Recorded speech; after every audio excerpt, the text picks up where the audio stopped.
Can China stop a nuclear bomb if nuclear war breaks out? To be honest, claiming 100% prevention would be irresponsible.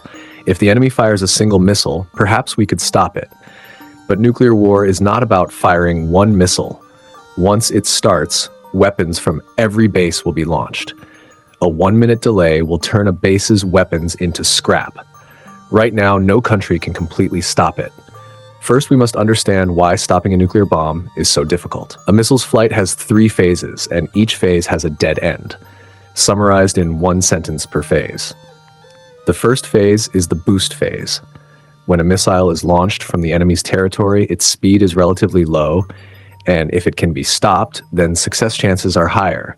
But it's practically impossible to deploy systems inside another country, and they're only about 100 seconds from detection to interception. Attempts like US laser projects have failed. In 2015, we did experiments against medium-range missiles. Systems like Hongqi 19, 29, 26, and kinetic energy interceptors all destroy targets via high-speed collisions. Still, stopping them is very difficult because the enemy deliberately releases many decoys. Distinguishing a real warhead from fake ones is impossible. The final phase is terminal. The speed reaches many times Mach, the ground target is very near, and these are often key military sites. The blast and radioactive contamination pose an atmospheric hazard. This would be a catastrophic blow to the whole world. Even survivors would face a nuclear winter, a life worse than death. That is why there is no real winner in a nuclear war and why great powers do not start such wars lightly. Some will say that the expert Qian argued it can be stopped, not just by interception. In fact, many have misunderstood Qian's idea. Stopping doesn't mean merely shooting down missiles.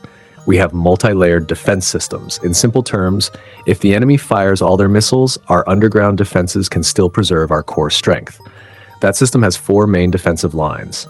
First, active interception. Use ground-based anti-missile systems to attempt to stop as many warheads as possible in the air, thereby weakening the enemy's strike.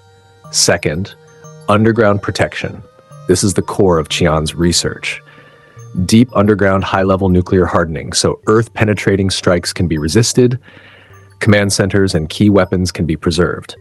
Even if missile defenses fail, core power remains. Third, civil defense, rapid transfer to underground shelters to reduce casualties. Finally, counterstrike. As long as underground forces survive, we can retaliate with intercontinental missiles and defeat the enemy. So don't panic about the arrival of nuclear war.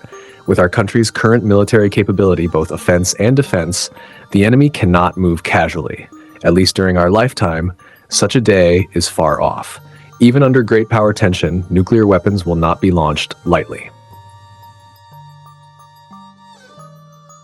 If you found this useful, show some love.